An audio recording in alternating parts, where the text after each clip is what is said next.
no ma ei tea, nüüd peaks võtma luti suhu.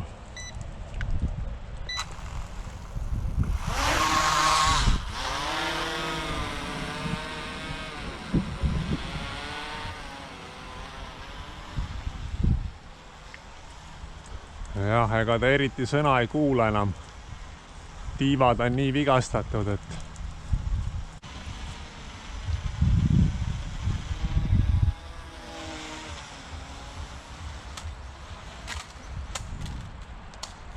tal on tiivad nii vigastatud, et ta ei seisa paigal enam, ta ei saa lennata enam. No näed, nüüd murdis jala ka pooleks, kuule nüüd on katkiste tiivaga lendamine saigi nüüd talle saatuslikuks ja ongi kõik tuppa tagasi ja nägemist.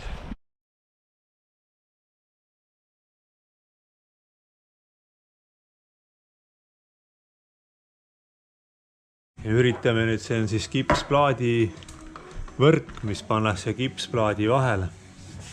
Ja vaatame, kas siis saame sellega siit asja korda, sest kui ma lihtsalt seda liimi siia vahele paneks, siis et need tsentrifugaaljõud ja mis siin kõik on, et ma ei liimi, see jääks iialgi paika.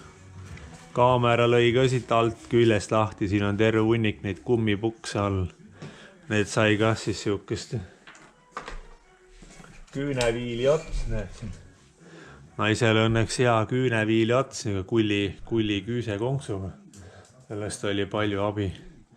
Selline ja loomulikult ka luup.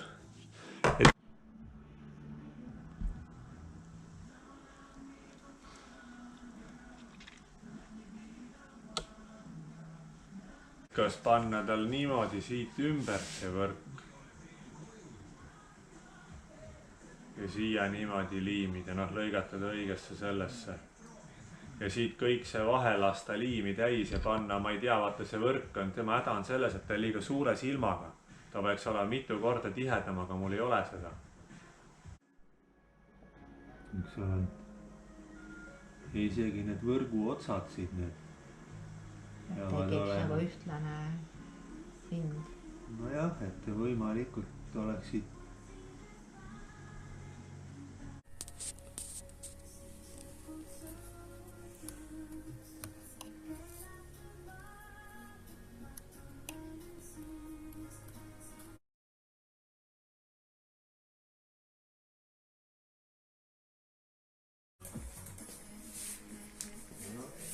Nüüd läks väga hästi.